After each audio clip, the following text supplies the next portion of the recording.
Lan gel suyu. Önce kayar mı sonra su çek? Abi bizi çeksin sonra suyu çek. تخيل معنا عايش مفتاح معنا هون ما تنقل فيه جابوا كل شيء كنت يعني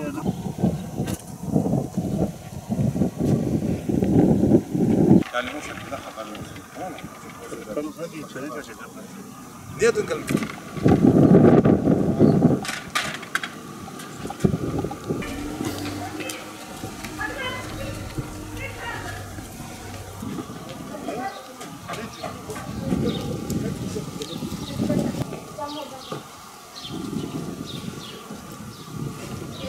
Bismillah. Kıymetli kardeşlerim, 2019 yerel seçimlerin kazandıktan sonra biz şu gördüğünüz alan sadece 7-8 kolon dikilmiş ve üzerine bir tabla beton dökülmüştür. Tabii ki biz bunu böyle görünce geçmiş döneme ait olan bu yapıyı nedir diye sorduğumuzda işte orası ne amaçla kullanılacak diye sorduğumuzda maalesef tam anlamıyla cevap alamıyorduk. İşte bu gördüğünüz o dikilmiş 8-9-10 kolun üzerindeki tablanın üzerinde şu anda onun 500 metre kapalı alan hem salon olarak hem düğün salonu olarak hem halkamızın yani daha doğrusu okullarımızın işte yaptıkları etkinliklerde kullanmak üzere onların hizmetlerine sunduk.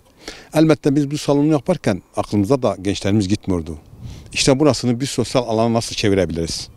İşte bu sosyal alanı çevirebilmesi için işte solumda gördüğünüz halı saha, sağımda yani binanın arkasında ise gençlerimize bir yüzme havuzu kazandırdık.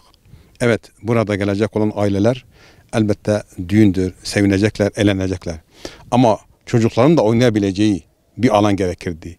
İşte bu alanla beraber burada hem de bir çocuk parkı yaparak yani bir nevi bu alanı gençlerimize halı saha, belde sakinlerimize hem düğün salonu hem aynı zamanda çok amaçlı bir salon, arka tarafında gene gençlerimize yüzme havuzu, ön tarafının sağ kısmına ise çocuklarımızın oynayacağı bir park haline getirdik.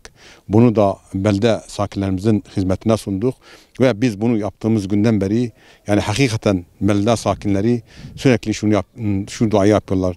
Başkanım diyorlar bizim buna çok ihtiyacımız vardı ve bu ihtiyacı da giderdiğin için Rabbim sizlerden razı olsun. İşte sosyal belediyecilik anlayışı budur.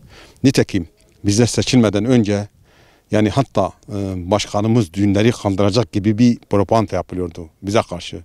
Ama halbuki biz şunu dedik. Hani Peygamber Aleyhisselam bir ashabın düğünü vardı.